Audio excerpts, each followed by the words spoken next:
Circle 10 sir किलोवान भित्र गर्नु sir यिनीहरूलाई हो यही स्थानै हाम्रो कल्याण नेताका लाडा दोषीहरू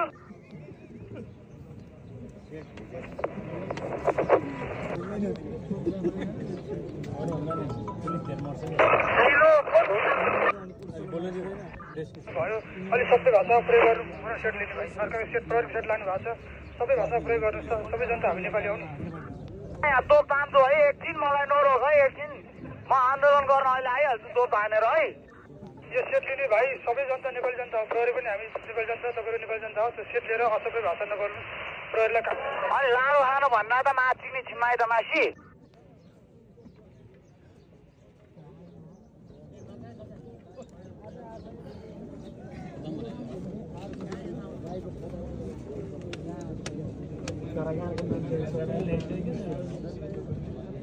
Victor 1, circle 10, sir.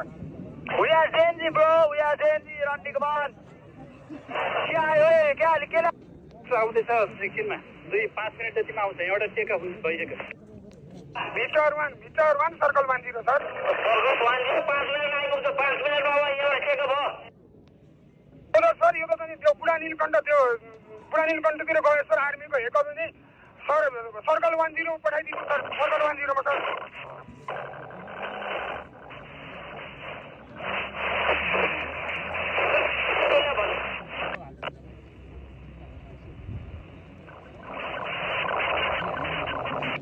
मरिसक्यो सर तल आगोले चलेर मरिसक्यो सर 3-4 जना पुलिस पठाइदिनु पर्यो सर छिटो भन्दा छिटो पठाइदिनु पर्यो सर कता पठाइदिउँ अगाडिको गेट कि पछाडिको गेट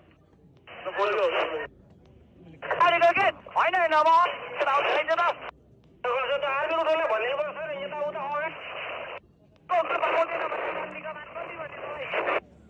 महासिंह टावर बोल्छ रन्डीको बान बाहिर निस्केर राडीको बान महासिंह खाते रन्डीको सर त महासिंहले को भन्दा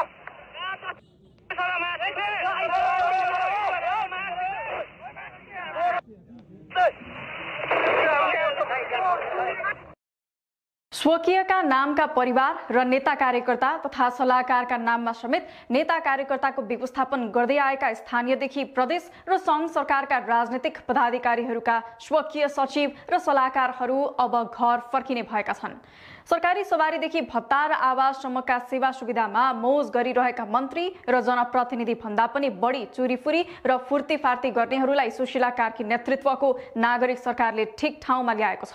वर्षौंदेखि राजनीतिक पदाधिकारीले स्वकीय सचिव र सल्लाहकारका नाममा आफ्ना मान्छेहरूलाई सरकारी सेवा सुविधामा मौज गराउँदै आएका थिए। यसमा सरकारी सवारी साधनको प्रयोग, महँगो भत्ता र आवास सुविधा समेत सामेल थिए। धेरैजसो अवस्थामा यस्ता पदहरूमा नियुक्त व्यक्तिहरूले मन्त्री वा जनप्रतिनिधि भन्दा बढी चोरीफुरी र फुर्तीफार्ती देखाउने गरेको जनगुनासो व्याप्त थियो। यस्ता व्यक्तिहरूले कुनै ठोस काम नगरी केवल नेताको छत्र छायामा बसेर जी हजुरी गरेर सरकारी खर्चमा रमाइलो गरिरहेको आरोप लाग्ने गरेको थियो। यो प्रवृत्तिले एकातिर राज्यको ढुकुटीमा अनावश्यक भार थपेको थियो भने अर्कोतिर सार्वजनिक प्रशासनमा पारदर्शिता र जवाफदेहिताको अभाव देखिएको थियो। नागरिक सरकारले यो समस्यालाई गम्भीरतापूर्वक लिएको छ। देशको आर्थिक अवस्थालाई मध्यनजर गर्दै र सार्वजनिक खर्चमा अनुशासन कायम गर्नका लागि यस्ता पदहरूलाई स्वतः खारेज गर्ने निर्णय गरिएको छ।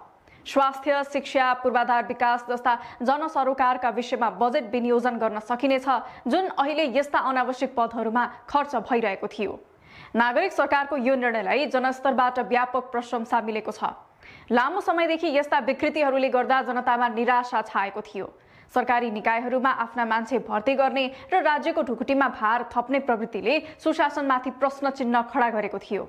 यस निर्णयले आम नागरिकमा सरकारप्रति विश्वास बढाएको छ र सुशासनको प्रत्याभूति गराएको छ। अब राजनीतिक पदाधिकारीहरूले आफ्ना निकटस्थहरूलाई सरकारी पदमा राखेर सेवा सुविधा दिलाउन पाउने छैनन्, जसले गर्दा सार्वजनिक पदको गरिमा बढ्नेछ। यसले राजनीतिक पदाधिकारीहरूलाई अझ बढी जिम्मेवार र जवाफदेही बनाउन मद्दत पुर्याउनेछ। आफ्नो कार्य सम्पादनका लागि आफ्नै क्षमता र दक्षतामा निर्भर रहनुपर्नेछ, न कि आफन्त र कार्यकर्ताको आडमा। आवश्यक क्षेत्रमा खर्चको जोहो गर्न र सार्वजनिक खर्चमा मितव्ययिता कायम गर्न भन्दै सरकारले यस्ता पदहरू स्वतः खारेज गर्ने देशकै लागि दीर्घकालीन महत्त्वको महत्त्वपूर्ण निर्णय गरेपछि जनस्तरबाटै नागरिक सरकारको प्रशंसा भएको छ। आयोजना लक्षित बजेटको व्यवस्थापनका लागि अनुत्पादक खर्च कटौती सम्बन्धी यो निर्णयले सरकारको पुँजीगत तथा चालू खर्च दुवैमा व्यापक सुधारको लक्ष्य राखिएको छ। अर्थमन्त्री रामेश्वर खनालको प्रस्तावमा गरिएको यो निर्णयबाट करिब 1 खर्ब 20 अर्ब रुपैयाँ बचत हुने अनुमान गरिएको छ। सरकारले स्वकीय सचिव कटौतीदेखि सरकारी टोलीको जम्बो विदेश भ्रमणलाई रोक्ने सम्मको काम गरेको छ। दलका नेताको पहुँचमा आयोजना राख्नेदेखि राजनीतिक कार्यकर्तालाई करारमा सरकारी जागिर दिनेसम्मका काम रोक्ने गरी निर्णय गरिएको छ। सरकारको यो निर्णयको सबैभन्दा ठूलो प्रभाव राजनीतिक पदाधिकारीको सुविधामा देखिएको छ। निर्णय अनुसार राष्ट्रपति, उपराष्ट्रपति, प्रधानमन्त्री, सभामुख र राष्ट्रिय सभाका अध्यक्ष, प्रदेश प्रमुख, नेपाल सरकार तथा प्रदेश सरकारका मन्त्री बाहेक सांसद लगायत अन्य राजनीतिक पदाधिकारीको स्वकीय सचिवको सुविधा खारेज गर्ने व्यवस्था गरिएको छ। यसले राजनीतिक नियुक्तिका नाममा राज्यको ढुकुटीमा हुने अनावश्यक भारलाई कम गर्नेछ। यस्ता स्वकीय सचिवालयका कर्मचारीहरूका लागि मन्त्रालयमा कार्यकक्ष, सवारी साधन, वैदेशिक भ्रमण र अन्य भौतिक सुविधा उपलब्ध गराउन समेत रोक लगाइएको छ। मन्त्री र प्रदेश प्रमुखका स्वकीय सचिवालयमा पनि बढीमा 3 जना मात्र नियुक्ति गर्न सकिनेछ। यसका साथै नेपाल सरकारबाट सञ्चालन हुने, नेपाल सरकारबाट वित्तीय हस्तान्तरण भएका प्रदेश वा स्थानीय तहबाट सञ्चालन हुने 10 लाख भन्दा बढीका आयोजनाहरू उपभोक्ता समितिबाट कार्यान्वयन नगर्ने र नगराउने भनिएको छ। विगतमा उपभोक्ता समितिले ठेक्का लिएर निर्माण व्यवसायीलाई काम बेच्नेसम्मका प्रवृत्ति देखिएकोमा सरकारले 10 लाख भन्दा बढी लागतका आयोजना नै उपभोक्ता समितिबाट नगराउने निर्णय गरेको हो।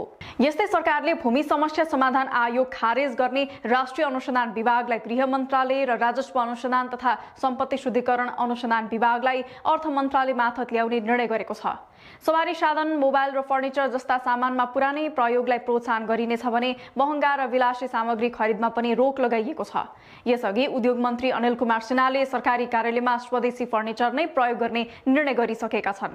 सरकारी कार्यालयहरूले न्यूनतम आवश्यकता भन्दा बढी कोठा भएको घर भाडामा लिन नपाउने र सकेसम्म व्यापारिक क्षेत्र र प्रमुख मार्गहरूमा कार्यालय नराख्ने निर्णयले पनि खर्च घटाउन मद्दत पुग्नेछ।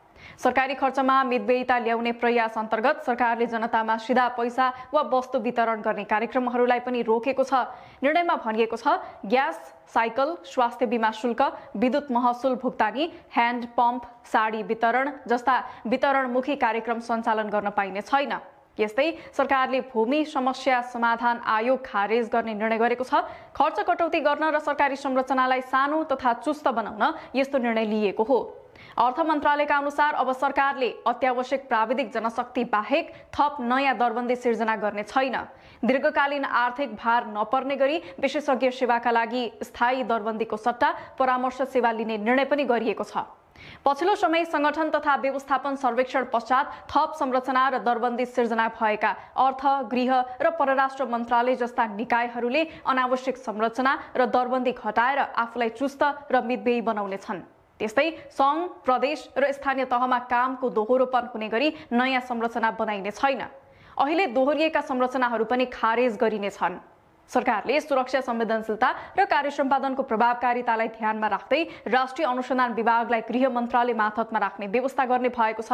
यसैगरी राजस्व चुहावट नियन्त्रण गर्न र सम्पत्ति शुद्धिकरणको जोखिमबाट मुलुकलाई बचाउन राजस्व अनुसन्धान विभाग र सम्पत्ति शुद्धिकरण अनुसन्धान विभागलाई अर्थ मन्त्रालय मार्फतमा ल्याएर पुनर्संरचना गरिने भएको छ। यी सबै निर्णयहरूले तत्काल खर्च कटौतीका साथै सरकारी निकायमा वित्तीय अनुशासन कायम गर्न र दीर्घकालमा एउटा कुशल तथा उत्तरदायी शासन प्रणालीको जग बसाउन सहयोग पुग्ने अनुमान गरिएको छ। सरकारले लिएको यो कदमले यस आर्थिक वर्षमा मात्र नभई आगामी दिनमा पनि सार्वजनिक खर्चलाई व्यवस्थित र परिणाममुखी बनाउने दिशामा एउटा नयाँ सुरुवात गर्नेछ। जेएनजी आन्दोलनपछि बनेको नागरिक सरकारका यी निर्णयहरूले नेपालको राजनीतिक र प्रशासनिक इतिहासमा एउटा नयाँ अध्यायको सुरुवात गरेको छ, जहाँ पारदर्शिता, जवाफदेहिता र मितव्ययितालाई प्राथमिकता दिएको छ। 2 मिनेट राख्ने र यहाँ आफ्नो स्पष्ट धारणा के हो भनेर राख्ने वातावरण बनाउनुपर्छ। कमरेडले हाम्रो प्रतिनिधित्व गर्नु नसक्नुहुन्छ कि आमाले त नानीको प्रतिनिधित्व गर्नु सक्दैन भने कसैले हाम्रो प्रतिनिधित्व गर्न सक्छ? बाहिर अनेकौं तर्क गर्ने तर पार्टीभित्र आफ्नो विषय र विचारहरू नराख्ने अनि केही सीमित मान्छेहरूले राख्ने यो कुराले अहिलेको अवस्थालाई नेतृत्व गर्न सकिँदैन। यदि मतहरू प्रकट हुन्छ ती प्रकट भएका मतहरू ग्रुपको लिडरले नै राख्नुहुनेछ।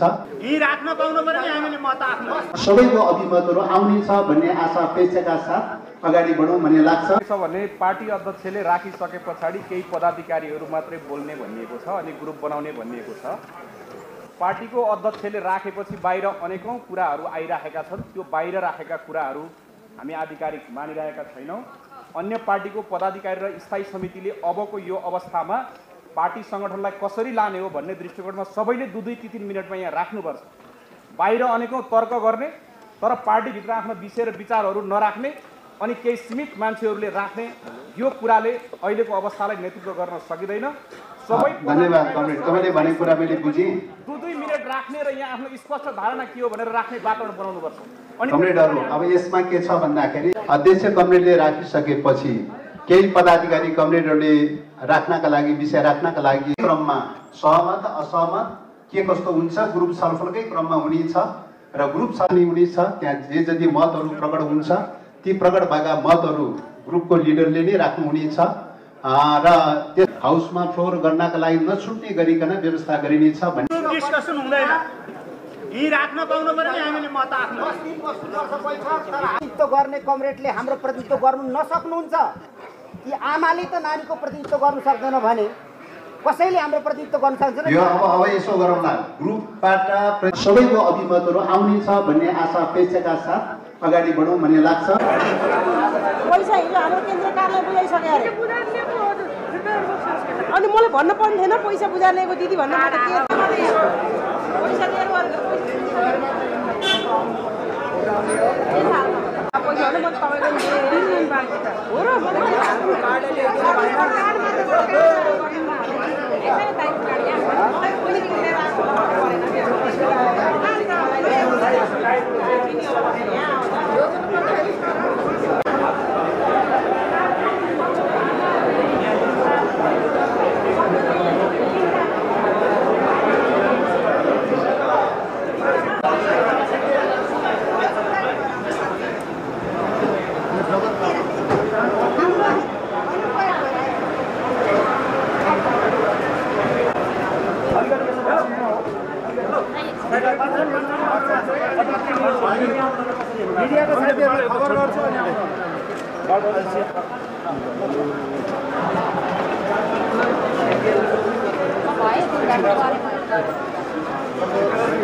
सबैको नाम छ कि के छ यहाँ? एकचोटि विशाल खड्का भेट्नु बित्तिकै दिनु ल।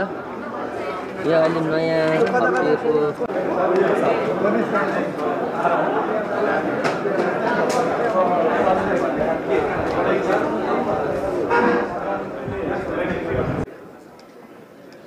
कमरेडहरू अब यो आदरणीय अध्यक्ष कमरेडलाई बैठकको अध्यक्षताको लागि आसन ग्रहण आयोगका अध्यक्ष कमरेडहरू स्थायी समितिका कमरेडहरू लगाएर गर्न चाहन्छु र यो बैठकको कार्य र त्यसपछि वर्तमान राजनीतिक परिस्थितिको बारेमा अध्यक्ष कमरेडले कतिपय पदाधिकारी कमरेडहरूले पनि केही आफ्ना मन्तव्यहरू राख्नुहुनेछ र त्यसपछि ग्रुपहरू बनाइदिएको छ र ग्रुपगत आधारमा प्रदेशगत आधारमा छलफल हुनेछ र एवं प्रकारले त्यसपछि अब यो प्रस्तावको र यो आयोजक समितिको रूपमा लैजाने भन्ने प्रकारको प्रस्ताव हुँदैछ।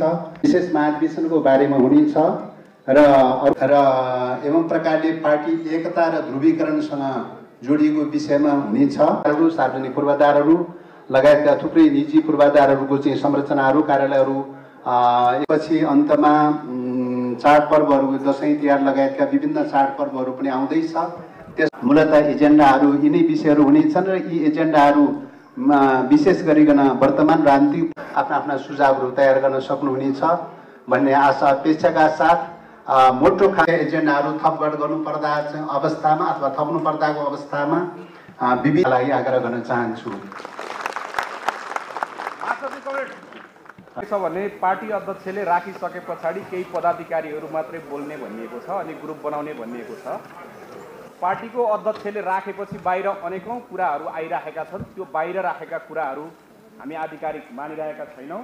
अन्य पार्टीको पदाधिकारी र स्थायी समितिले अबको यो अवस्थामा पार्टी सङ्गठनलाई कसरी लाने हो भन्ने दृष्टिकोणमा सबैले 2-3 मिनटमा यहाँ राख्नुपर्छ। बाहिर अनेकौं तर्क गर्ने तर पार्टीभित्र आफ्नो विषय र विचारहरू नराख्ने अनि केही सीमित मान्छेहरूले राख्ने यो कुराले अहिलेको अवस्थालाई नेतृत्व गर्न सकिँदैन। सबै धन्यवाद कमरेड, तपाईँले भनेको कुरा मैले बुझेँ। 2 मिनट राख्ने र यहाँ आफ्नो स्पष्ट धारणा के हो भनेर राख्ने वातावरण बनाउनुपर्छ। अनि कमरेडहरू अब यसमा के छ भन्दाखेरि अध्यक्ष कमरेडले राखिसकेपछि केही पदाधिकारी कमरेडहरूले राख्नका लागि विषय राख्नका लागि क्रममा सहमत असहमत के कस्तो हुन्छ ग्रुप छलफलकै क्रममा हुनेछ र ग्रुप छलफल हुनेछ। त्यहाँ जे जति मतहरू प्रकट हुन्छ ती प्रकट भएका मतहरू ग्रुपको लिडरले नै राख्नुहुनेछ र त्यस हाउसमा फ्लोर गर्नका लागि नछुट्ने गरिकन व्यवस्था गरिनेछ भन्ने डिस्कसन हुँदैन। यी राख्न पाउनु पर्यो नि हामीले मत आफ्नो 10 दिन बस्नुपर्छ बैठक। तर प्रतिनिधित्व गर्ने कमरेडले हाम्रो प्रतिनिधित्व गर्नु नसक्नुहुन्छ कि आमाले त नानीको प्रतिनिधित्व गर्नु सक्दैन भने कसैले हाम्रो प्रतिनिधित्व गर्न सक्दैन। यो अब यसो गरौँला, ग्रुपबाट सबैको अभिमतहरू आउनेछ भन्ने आशा अपेक्षाका साथ अगाडि बढौँ भन्ने लाग्छ। प्रिय पत्रकार मित्रहरू, हाम्रो पार्टी हेडक्वार्टरमा तपाईँहरूलाई हार्दिक स्वागत छ। आजको बैठक ठिक 1 बजे पार्टी अध्यक्ष कमरेड प्रचण्डको अध्यक्षतामा बस्यो। बैठकले निम्न प्रस्तावहरू केन्द्रीय समितिमा लैजाने समझदारी बनाएको छ। नम्बर 1, जनयुद्ध जनआन्दोलन र पछिल्लो जेनजी आन्दोलनमा प्राण उत्सर्ग गर्ने सम्पूर्ण शहीदहरूप्रति ससम्मान श्रद्धाञ्जली अर्पण गर्ने भोलिको प्रस्ताव है। वर्तमान परिस्थितिबारे राजनीतिक प्रस्ताव कमरेड अध्यक्षको तर्फबाट प्रस्तुत गर्ने। त्यसपछि प्रदेशअनुसार समूह विभाजन गरी छलफल गरेर प्रतिनिधि मार्फत केन्द्रीय समितिको पूर्ण बैठकमा रिपोर्टिङ गर्ने। एकता र आवश्यकताको आधारमा एकता कायम गर्न र अहिले वर्तमान परिस्थितिको आवश्यकताका आधारमा केन्द्रीय समिति भङ्ग गर्ने र अध्यक्षले त्यसको संयोजन गर्ने र त्यो संयोजक समितिको संयोजक कमरेड अध्यक्ष हुने।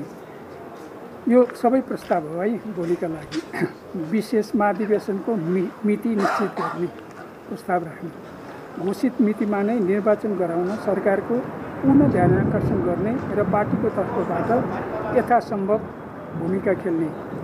जेनजी लगायत लोकतन्त्र अग्रगमन र परिवर्तनका पक्षधरसँग वार्ता संवाद गरेर समझदारी कायम गर्ने।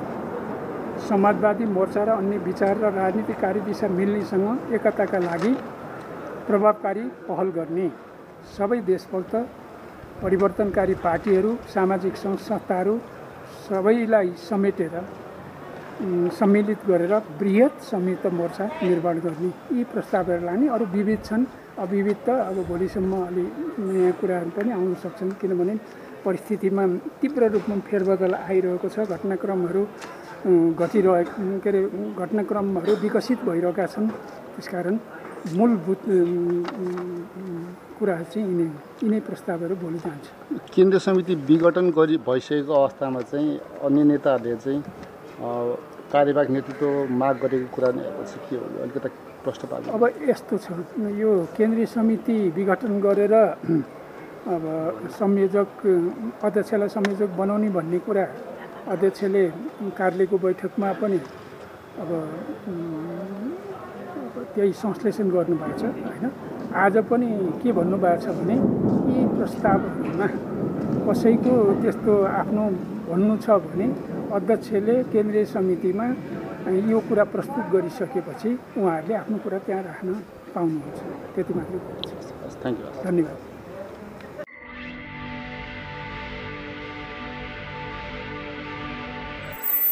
मैले पनि अब अहिलेसम्म पनि त्यस्तो राम्रोसँग हेर्न सक्दिनँ किनकि म आफै पालिँदा ठिक्क छ, आफै हिँड्दा ठिक्क छ होइन।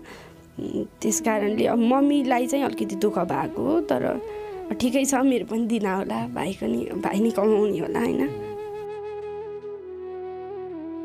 भाग्य रेखा नभएका हात मेरा, नभएका हात मेरा, दिन त कट्छ कटेन रात मेरा, रुँदै रुँदै जान्छु मेलामा, सपनीमा नआउन निर्माया, भुल्न गाह्रो भएको बेलामा। हजुरआमाले मलाई सानैदेखि पढाउने बढाउने हुर्काउने होइन, त्यो कारणले गर्दा मलाई धेरै मिस हुन्छ होइन। आमाको मैले त्यो आमा भनेर सम्झिँदाखेरि नै म एकदम भावुक हुन्छु। मम्मी भाइ अनि त्यसै गरी म यतापट्टि छौँ हाम्रो फ्यामिलीमा। बाबाले चाहिँ अर्को अब भनौँ न घरबार सुरु गरिसक्नु भएको छ। अब त्यो दोष कसैलाई दिने भन्दा पनि त्यो समयको दोष हो। मैले भनेको तपाईँको साथमा तपाईँको बाबा चाहिँ हुनुहुन्न अहिले? साथमा नभए तापनि अब मलाई दिने माया दिनुभएको छ। मेरो नातिनीलाई सबैले चिनुन्, सबैले उसलाई हेर्दा राम्रो बाटोमा देखाउन् भन्ने त थियो नि त, तर त्यो चाहिँ अलि देख्न पाउनु भएन। दुःख लाग्छ। एउटा लाइभ दोहोरी गाइसकेका थिएँ आमा बित्दा चाहिँ। मलाई बाबा आमा दुवैजना मिलेर जन्माएको अब छोरी हो होइन। भाइ पनि छ, त्यो त भइहाल्छ नि। सबै आफ्नो आमा बुबासँगै भइदिए हुन्थ्यो भन्ने त कसलाई हुन्न र होइन। केही न केही त अहिले गर्न सकेको छु, 2-4 पैसा अलिअलि पनि कमाउन सकेको छु, तर यो टाइम अहिले हजुरआमाले देख्न सक्नु भएन। एकदम दुःख लाग्छ। राम्रो नि छैन नराम्रो होइन, ए ढल्कियो मैसा अझै बे भएन, ओए बारीको हरि मैले नि बरीलाई के गर्यो करी मैले, ए बारीको हरि मैले नि बरीलाई के गर्यो करी मैले। लन्ठोबाट नै धेरै चिनिए। अनि त्यसै गरी अमृत सापकोटा दाईसँग गाएको गीत चाहिँ इन्द्रेडीमा पनि मलाई धेरैजनाले मन पराइदिनु भएको थियो। लालीगुराँस.com, जुम टिभी र स्ल्याप नेपालमा एकसाथ स्वागत छ प्रतिमा गैरेलाई। नमस्कार सम्पूर्ण मिडियालाई, जति पनि हेरेर बस्नुभएको दर्शक श्रोतालाई पनि म कार्यक्रम प्रस्तुता सँगै गायिका प्रतिमा गैरेको नमस्कार। अब आज प्रतिमाको जन्मदिनमा विशेषतः आज हामीले यो 3वटा मिडिया मार्फत केक पनि काट्यौँ र सुरुवात गरौँ तपाईँको यात्रासँग होइन। हुन त योभन्दा अगाडिको अन्तर्वार्ता पनि यहाँ दर्शकहरूले हेरिसक्नु भएको छ। गायिका पश्चात सञ्चारकर्मी भएर अहिले पछिल्लो समय सङ्गीतमालाबाट मन पनि जितिरहनु भएको छ। अहिले पछिल्लो समय लाइभ दोहोरीमा चाहिँ त्यति धेरै प्रतिमाको आवाज सुन्न पाइँदैन, किन होला? त्यो मन नभएर दोहोरी गाउन नभएर नगाएको त होइन कि, अब आफ्नै व्यस्तता अलिअलि आफ्नै कार्य भनौँ न, आफ्नै कार्य पनि अलिअलि सुरु गरेका कारणले नगाएको हो। व्यस्तताले गर्दा बोलाएको ठाउँमा त गएको छु, त्यसो नगएको पनि होइन। कम दोहोरी गाउनु भएको छ? एकदमै कम चाहिँ छ पहिलाभन्दा चाहिँ। तपाईँको यात्रा दर्शकलाई अलिकति सजिलैसँग जानकारी दिउँ। तपाईँ अमृत सापकोटासँग इन्द्रेणीमा दोहोरी गाएपछि दोहोरी क्षेत्रको सुरुवात भयो होइन? हजुर, इन्द्रेणीमा मैले पहिला पनि भनिरहेको थिएँ यो कुरा त। मन्जरीबाट सुरु भएको हो, त्यसपछि इन्द्रेणीमा, अनि त्यस गरी सारङ्गी संसारमा बाट नै सुरु भएका हुन्। म अहिले चाहिँ बढी एल्बमलाई नै फोकस गरेर अनि अब यता कार्यक्रम नै चलाउनै पर्ने, अनि त्यति लाइभ दोहोरीमा अब बिहानैदेखि बेलुकासम्म जान भ्याइएन नि त। अब हामी त कोरस बनेर नि छोप्नु नि पर्छ कतिपय ठाउँमा त होइन। अनि त्यो भएको कारणले चाहिँ व्यस्तताले नगएको हो। अब जन्मदिनमा प्रायः जसो आफ्नो आफन्तजनसँग जन्मदिन बनाइराखिन्छ होइन। आज तपाईँले केही त्यस्तो प्लानहरू गर्नुभयो? परिवारसँग बस्नुभयो? छैन, परिवारसँग मेरो जन्मदिन त मैले भन्दा मनाएको नै छैन अहिलेसम्म। यो पहिलो तपाईँको जन्मदिन मैले अघिल्लोचोटि चाहिँ मेरो साथीहरूसँग मनाएको थिएँ यसरी नै केक काटेर। अहिले चाहिँ अब मिडिया मार्फत चाहिँ मेरो पहिलो जन्मदिन पनि हो होइन। अब आफ्नै कामको सिलसिलामा यतै लागियो। अब घरतिर जाने टाइम भनेको त्यही दसैँ नै कुर्नुपर्ने हो होइन। कि त विशेष केही काम परेर इमर्जेन्सी नै परेर जानुपर्ने कुरा छुट्टै हुन्छ, होइन भने दसैँ नै हो। जन्मदिन त्यसरी म घर परिवारसँग अहिलेसम्म पनि मनाएको छैन। मम्मीसँग कुरा भयो कि के भयो? फर्स्ट कसको कल आयो पनि सुनाउ न प्रतिमा। ठ्याक्कै मम्मीको नै कल आएको हो। मेरो 12:02 जाँदा मम्मीको कल आएको थियो। उठाएपछि म निन्द्रामै रहेछु, अलिअलि बोलेछु। त्यसपछि मम्मीले 3 बजी पनि फोन गर्नुभएको थियो, रातिकै 3 बजे। अनि तिमी 12 बजी सुतिरहेको रहेछ, हेलो भन्यो, धेरै बोलेन, अनि फोन काटिदिएँ मैले। भन्नुभयो अनि 3 बजे मम्मीको नै उइस पाएको मैले फोनमा। त्यसै गरी फेसबुक मार्फत त मेरो साथी अस्ट्रेलियामा हुनुहुन्छ कविता लुइटेलले चाहिँ मलाई उइस गरिसक्नु भएको रहेछ। उहाँलाई पनि धेरै धेरै सम्झना व्यक्त गर्न चाहन्छु। म एकदमै दुःख सुख सेयर गर्ने साथी पनि हो उहाँ मेरो लागि। त्यसपछि त सुरु भइहाल्यो एकदमै। अनि तपाईँले फोन गर्नुभयो अनि साथीहरूले होइन त रहिहाल्यो। अब जन्मदिनका त्यो क्षणहरूमा तपाईँको सुख दुःख त रहन्छ नै। तपाईँ दोहोरीमा प्रवेश गर्नुभन्दा अगाडि र पछाडिका क्षणहरू पनि जोडौँला होइन। तपाईँलाई अलिकति बढी चिनाएको लाइभ दोहोरी चाहिँ सुनौँ न एकचोटि, अनि त्यसपछि चाहिँ तपाईँसँग तपाईँको दुःख सुखका कुरा जोडौँला। मलाई चिनाएको लाइभ दोहोरी भनेको त लन्ठु नै भएको हो होइन। अब धेरै दर्शक श्रोताको मन जित्न सफल पनि भएको हो। लन्ठुबाट नै धेरै चिनिए। अनि त्यसै गरी अमृत सापकोटा दाईसँग गाएको गीत चाहिँ इन्द्रेडीमा पनि मलाई धेरैजनाले मन पराइदिनु भएको थियो।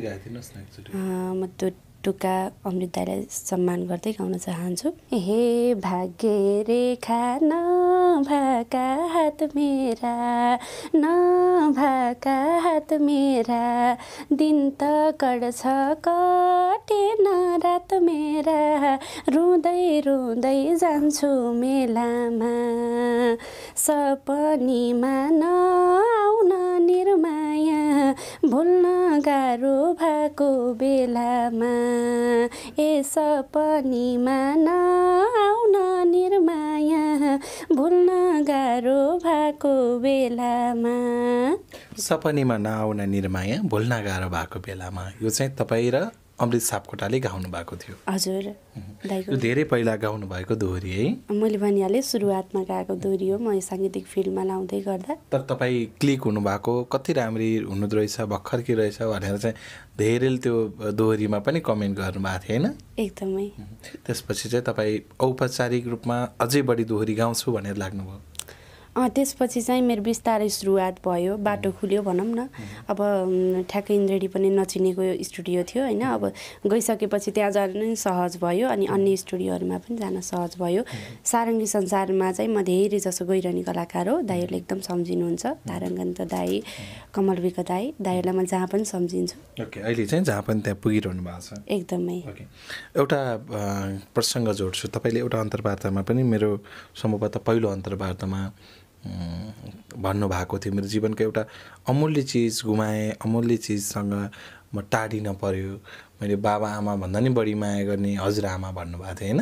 आज हजुरआमा कतिको मिस भएको छ तपाईँलाई? हुन्छ, किन नहुने होइन। अब मैले भनिहालेको थिएँ अघिल्लो अन्तर्वार्तामा पनि, हजुरआमाले मलाई सानैदेखि पढाउने बढाउने हुर्काउने होइन। त्यो कारणले गर्दा मलाई धेरै मिस हुन्छ होइन। आमाको मैले त्यो आमा भनेर सम्झिँदाखेरि नै म एकदम भावुक हुन्छु, किनकि मलाई आमा मम्मी भन्दा पनि मलाई अझै प्यारो हजुरआमा हुनुभयो, जसले मलाई शिक्षा दियो, दीक्षा दियो होइन। अझ यो भोलि बिहान गएर ठुलो मान्छे बन्दा केही गर्दा यसले मैले देख्न नपाउनु स्वाभाविक हो भन्नुहुन्थ्यो। अब त्यो ठ्याक्कै त्यही नै हुन पुग्यो। म अब अलिअलि त अगाडि बढ्न सकेको छु नि त, अब पुरै रूपमा नसके तापनि केही न केही त अहिले गर्न सकेको छु, 2-4 पैसा अलिअलि पनि कमाउन सकेको छु। तर यो टाइम अहिले हजुरआमाले देख्न सक्नु भएन, एकदम दुःख लाग्छ। भनेको तपाईँ जब कमाउने हुनुभयो, एक हिसाबले आम दर्शकको बिचमा रमाउने हुनुभयो, त्यो बेलामा हजुरआमाको साथ रहेन। ठ्याक्क तपाईँ यो फिल्डमा आइसकेपछि हजुरआमाको देवसन हुनुभयो? म यो फिल्डमा ठ्याक्कै म लाइभ दोहोरी गाइसकेको थिएँ। म काठमाडौँ छिरिसकेपछि म 2-3 वर्ष त यो फिल्डमा लागिनँ, किनकि म बाहिर नै स्ट्रगल गरे हो होइन। म मार्केटमा पनि एउटा फाइनेन्समा काम गरेर मार्केटिङ गर्दै पनि हिँडे हो। मैले धेरै दुःख गरे हो। साङ्गीतिक फिल्डमा त गरिनँ होला, तर बाहिर चाहिँ मैले धेरै सङ्घर्ष गरेको मान्छे हो। त्यो टाइममा चाहिँ हजुरआमाले मलाई त्यो दुःख त देख्नु भएको थियो, तर जुन म अहिले यो बनिरहेको छु, अब अझ धोको थियो नि त। मेरो नातिनीलाई सबैले चिनुन्, सबैले उसलाई हेर्दा राम्रो बाटोमा देखुन् भन्ने त थियो नि त, तर त्यो चाहिँ अलि देख्न पाउनु भएन। दुःख लाग्छ। एउटा लाइभ दोहोरी गाइसकेको थिएँ आमा बित्दा चाहिँ, तर हेर्न चाहिँ पाउनु भएन। तपाईँसँग अझै पछिल्लो समय खेम सेन्चुरीको दोहोरी गीत, त्यसको गीत गाइसकेपछि तपाईँ र खेम सेन्चुरीको नाम जोडिएर अझै धेरै तपाईँलाई चिन्न थाले दर्शकहरूले होइन। यो पनि एउटा तपाईँको लागि सफलता रह्यो। एकदमै दाइलाई पनि धेरै धेरै सम्मान ज्ञापन गर्न चाहन्छु। दाइ सामुक्ष पुर्याइदिनु भयो, तपाईँलाई पनि धेरै धेरै धन्यवाद। तपाईँले नै लैदिनु भएको हो मलाई। दाइसँग तीज गीत गरियो भर्खर मात्रै, बारी गरी मैले के गरी मैले 1 मिलियन भ्युज क्रस भइसक्यो। त्यो पनि मेरो सफलता नै हो, मैले असफलता लेख्दिनँ, किनकि मेरो त्यो यहाँसम्म पुग्नु नै मलाई ठुलो कुरा हो नि त। एकदमै तपाईँको लागि त्यो सक्सेस पनि भयो होइन? भयो। तपाईँ अहिले आएर जस्तो दोहोरी, लाइभ दोहोरी, टेलिभिजन कार्यक्रम, यो सबै चिजलाई कसरी म्यानेज गर्नुहुन्छ त? फेरि म्यानेज त टेलिभिजन 1 बजेबाट 2 बजेसम्म कार्यक्रम चलाउने हो होइन। अब कहिले कहिले अन्तर्वार्ताहरू लिने भन्ने कुरा छुट्टै हुन्छ। अब हप्ताको 4-5 दिन परिरहेको हुन्छ। अब त्यही त हो नि, अब 1 बजेबाट कार्यक्रम भने पनि 10-11 बजे हिँड्नै पर्यो, 2-3 बजेसम्म त्यतै टाइम लस्ट बस्नै पर्यो, टाइम लस्ट भइहाल्छ। अब अन्य आफ्नै कार्य पनि अब अलिअलि सुरु गर्दै गर्दा अब सबैतिर भ्याइरहेको छु, म्यानेज गरिरहेको छु भन्छु। अब एउटा कुरा चाहिँ अलिकति खुलाउँ न, तपाईँले कहिले पनि बाबा आमाका कुरा चाहिँ त्यति धेरै भन्न चाहनुहुन्न होइन, खालि हजुरआमा भन्नुहुन्छ, अनि कुरा पनि त्यति आउँदैन। आमाले फोन गर्नुभयो भन्नुभयो, फेरि बाबाले फोन गर्नुभयो भनेर कुरै निकाल्नु भएन? होइन, त्यस्तो त अब सबैको जीवनमा आफ्नो व्यथा हुन्छ, कथा हुन्छ होइन। अब कति हुन्छ भन्ने कुरा हो। मेरो जिन्दगीमा पनि केही व्यथा होला, कथा होला होइन। त्यसलाई अब त्यो कुरा होइन नकोट्याएकै राम्रो लाग्छ मलाई।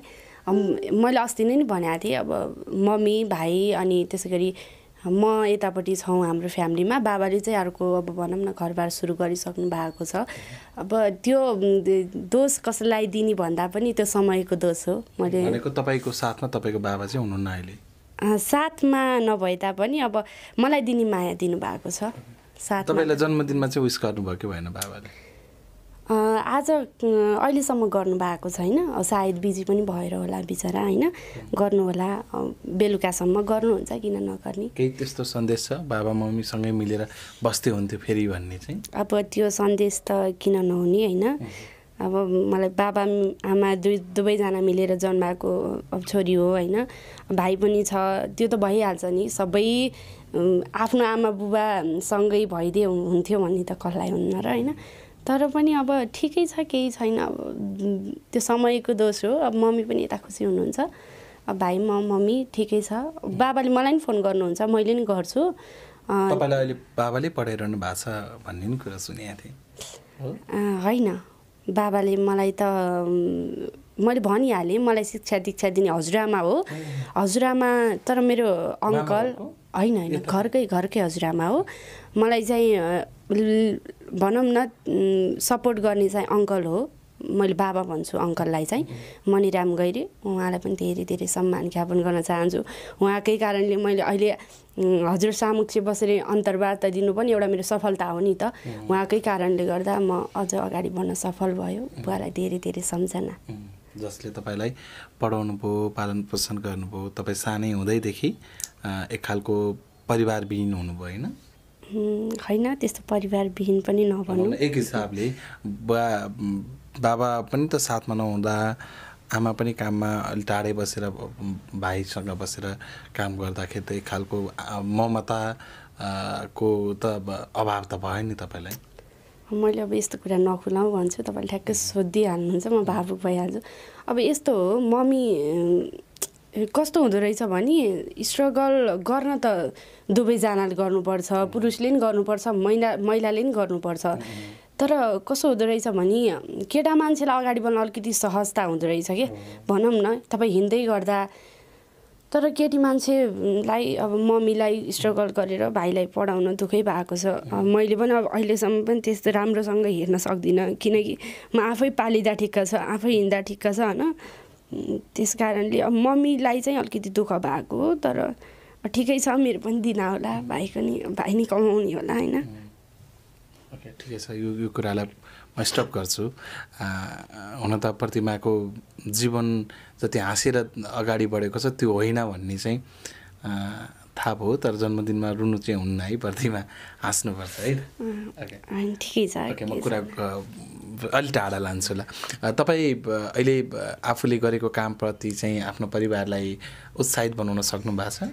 छु मम्मी खुसी हुनुहुन्छ मभन्दा पनि अझ मेरो यो फिल्डमा एकदमै इन्ट्रेस्ट भएको मम्मीको पनि हो मम्मीले पनि अहिले कता कति गाउनुहुन्छ भनौँ तपाईँ जस्तै राम्री हुनुहुन्छ अरे मम्मी हो मैले एउटा फोटो पनि हेरेको थिएँ हो मम्मी र म एउटै खास मम्मी र म हिँड्दाखेरि दिदी बहिनी नि भन्नुहुन्छ कतिपयले मम्मी भर्खर 40 वर्षको हुनुभयो म अब 21 वर्षको भएँ भनौँ न त्यो गर्दा हामी दुईटाको एज चाहिँ ठ्याक्क 20 वर्षको फरक अब मम्मी र म यसो हिँड्दाखेरि दिदी बहिनी जस्तो देखिन्छ उस्तै छ अनुहार हजुर अनुहार उस्तै छ मान्छेले नि त्यो छुट्याउन सक्दैन भनेर चाहिँ सुनेको थिएँ मैले अनि फोटो पनि एउटा देखेको थिएँ मैले कतै आज जसरी दर्शकहरूको बिचमा चिनिनु भएको छ गायिकाको रूपमा तपाईँलाई खास धेरैले चाहिँ कमेन्टमा तपाईँ आफै खेल्नुहोस् न आफै नाच्नुहोस् किन मोडलहरू राख्नुहुन्छ बरु गाउन भन्दा पनि नाच्नतिर चाहिँ लाग्नुहोस् न प्रतिमा भन्नुहुन्छ नि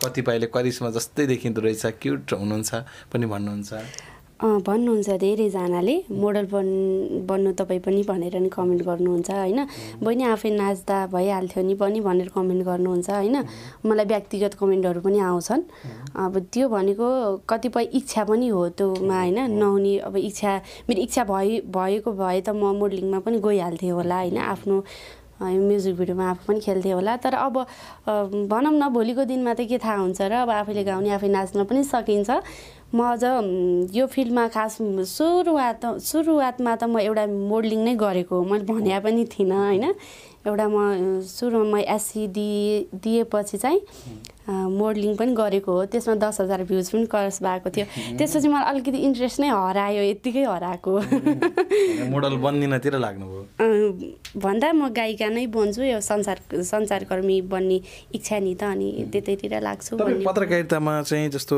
सिकेरै आएको हिसाबले होइन लामै समय तपाईँले आफूलाई पत्रकारिता अध्ययन गरिरहनु भएको छ अहिले म गरिरहेको छु सिकेरै त भन्दा नि स्टार्टिङ त हो अब सिक्दैछु अझै सिक्दै हुनुहुन्छ हजुर कहिलेसम्म सिक्ने भन्दा नि अब मेरो यो भनेको कोर्स हो एउटा होइन ब्याचलर जर्नलिजम लिएर पढेको हो मैले त्यही नै हो सिक्ने त अब आफूले कार्यक्रम चलाउँदै गएपछि अनुभव हुने कुराहरू हुने यिनीहरू जस्तो लाग्छ मलाई त होइन अब अहिले कार्यक्रम चलाउँदैछु अब मबाट कार्यक्रम चलाउँदै गर्दा पनि टुटीहरू हुनु भनेको आफ्नो ठाउँमा हुन्छ सबैजनाले अब सिकेर आएको हुँदैन पहिले सिक्दै जानियो जस्तो लाग्छ एउटा प्रसङ्ग कार्यक्रमकै जोडिहाल्यौँ तपाईँ झन्डै 7-8 महिना क्रस भयो होला ऋषि धमलाले सञ्चालन गर्नुभएको स्वयं तपाईँ र म आफै एउटै टेलिभिजनमा कार्यरत छौँ र त्यो कार्यक्रममा ऋषि धमलाको आमन्त्रणमा तपाईँ त्यो कार्यक्रम सञ्चालकको रूपमा हुनुहुन्छ होइन सञ्चालिकाको रूपमा हजुर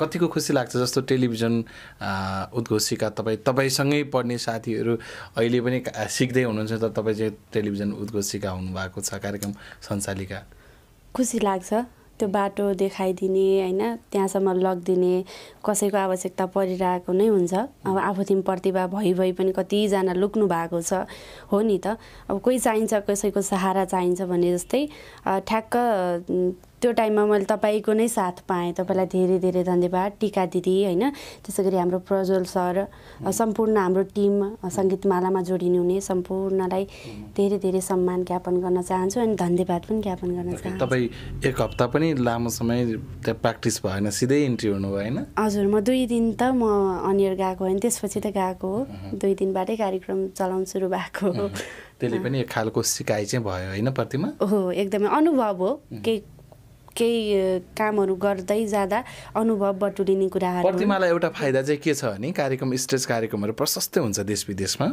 प्रतिमालाई विशेषतः स्टेज कार्यक्रमको उद्घोषिकाको रूपमा चाहिँ अलि बढी अफर आउँछ कि जस्तो लाग्छ म कतिपय कार्यक्रमहरूमा जाँदाखेरि चाहिँ तपाईँको को होस्ट होइन तपाईँसँगै कार्यक्रम चलाउने को होस्ट चाहिँ हामीलाई बोलाउन मन लागेको छ भन्नु पनि हुन्छ क्या ए ल न बोलाउनु होला आउँछ देश विदेशबाट चाहिँ फोनहरू आउने हामी तपाईँलाई कार्यक्रममा बोलाउँछौँ भन्ने चाहिँ कतिको हुनुहुन्छ हुनुहुन्छ तपाईँको तिजको त क्यान्सल पनि भयो एउटा देश होइन भन्न मिल्छ नभनौँ क्यान्सल भएको देश त किन भनौँ होइन अब गइसक्ने देश भनौँला पछि मिल्यो भने होइन जान पाइयो भने बस्ने गरी जान त लाग्नु भएको छैन बस्ने गरी त जाँदिनँ अब भर्खरै स्टार्टिङ छ यो फिल्डमा उतै गरेर हराउने त्यस्तो सोच चाहिँ छैन तपाईँको केक सप पनि छ कि के हो मैले अलिअलि सानो काम सुरु गरेको मात्रै हो, त्यस्तो धेरै ठुलो पनि भन्न मिल्दैन त्यसलाई। सानो काम स्टार्टिङ गरेको छु।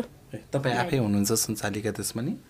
कस्तो छ भने त्यहाँ हामी पार्टनरमा गरेको ठिकै छ। ठिकै छ, हजुर। एउटा गीत सुनौँ तपाईँको आफ्नै करिमाइली, अनि त्यसपछि बिदा हुन्छौँ। हुन्छ। ए राम्रो नि छैन नराम्रो होइन, ए ढल्कियो मैसा अझै बे भएन, ओए बारीको हरि मैले नि बरीलाई के गर्यो करी मैले, ए बारीको हरि मैले नि बरीलाई के गर्यो करी मैले, ए बारीको हरि मैले नि बरीलाई के गर्यो करी मैले। ओके, बारीको हरि मैले बरीलाई के गर्यो करी मैले। यो मिठो गीतको लागि धन्यवाद। र अब भने कार्यक्रमबाट बिदा हुने बेला भएको छ। जाँदा जाँदै केही भन्न मन छ? त्यस्तो विशेष त केही छैन। दर्शक श्रोताहरूलाई अब के भन्न चाहन्छु भने भर्खरै म यो म्युजिक फिल्डमा लगभग 1 वर्ष पुगिसक्यो भर्खर भन्दै। मैले गाएका गीतहरू कस्तो लाग्छ सल्लाह सुझाव प्रतिक्रिया दिनुहोला, माया गरिदिनु होला, लाइक गरिदिनु होला, सेयर गरिदिनु होला भन्न चाहन्छु। त्यति नै हो। तपाईँलाई पनि थ्याङ्क यू। नमस्ते।